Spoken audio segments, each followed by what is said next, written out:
এটা কি লাগানো এটা? সাদা লাগানো কি গাছ? এই যে মরিচ, মরিচ গাছ আছে। মরিচ গাছ আছে, এগুলো কি? শসা, শসা গাছ আছে।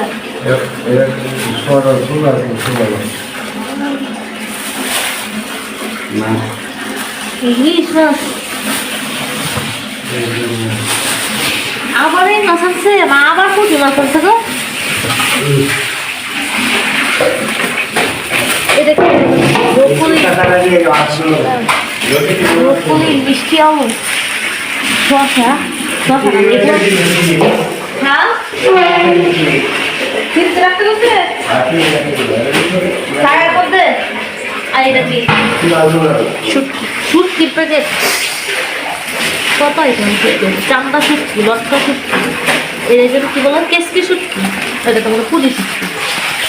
সকাল সকাল বাজার নিয়ে চলে আসলো। আর আমাদের এলাকাতে সপ্তাহে 2বার বাজার হয়, সোমবার এবং শুক্রবার।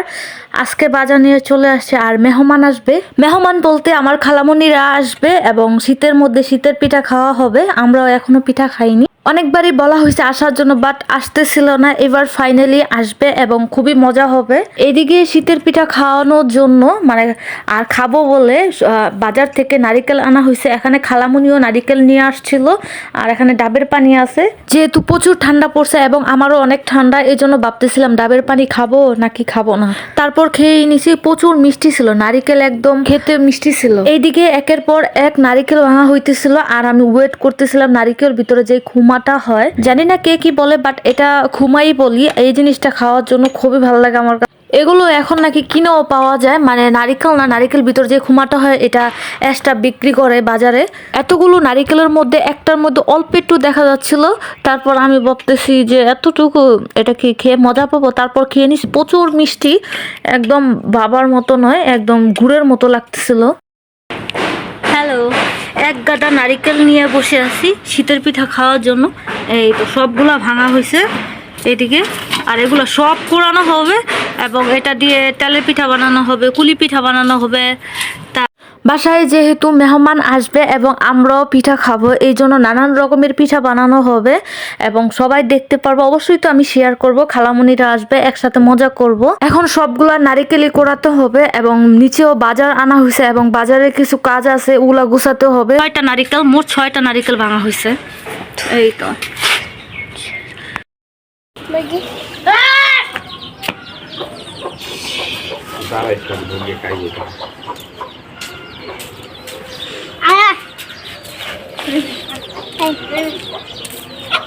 জাইফা,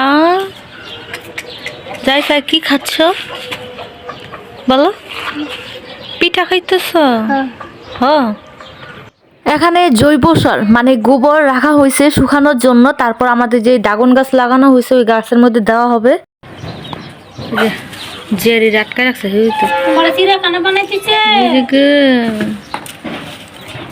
জেরি রে টাবার ভিতরে আটকাতেছে, দেখছো? জেরি কোথায় বলো তো? মুরগির টাবার ভিতরে আটকা রাখছে। পা ছেড়ে দাও, খুলে দাও, খুলে দাও।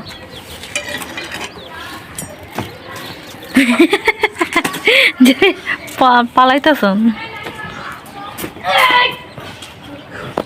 এইদিকে নারিকেল কোড়াইতে কোড়াইতে আমার হাত একদম ব্যথা হয়ে গেছে। 4 নাম্বার কোড়ানোর মধ্যে আছি আমি। আর খালামুনি এদিকে ধনিয়া পাতা আর কাঁচামরিচ বাছতেছিল।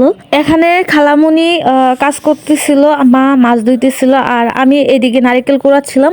আর এক পাশে ফাহাদ এবং আমার কাজিন খেলতেছিল বল ব্যাট। আমার তো কোনো সমস্যা নেই, সমস্যা তো তোমার।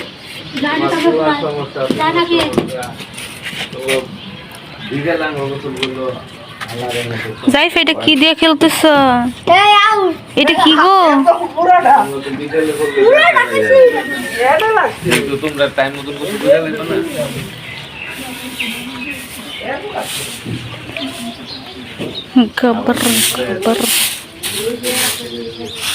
আমাদের ফ্যামিলির সবাই মিলে এই গোবরগুলো আনা হয়েছে অনেকটুক দূর থেকে এবং এগুলো সব ড্রাগন গাছের মধ্যে দেওয়া হবে। আর এই পাশে আমরা বলতেছিলাম যে ড্রাগনের একটা বাগান করা হবে, এই জন্য সব ড্রাগনের যে ড্রামগুলো আছে লাগানো হয়েছে সবগুলোর মধ্যে গোবর দেওয়া হচ্ছে।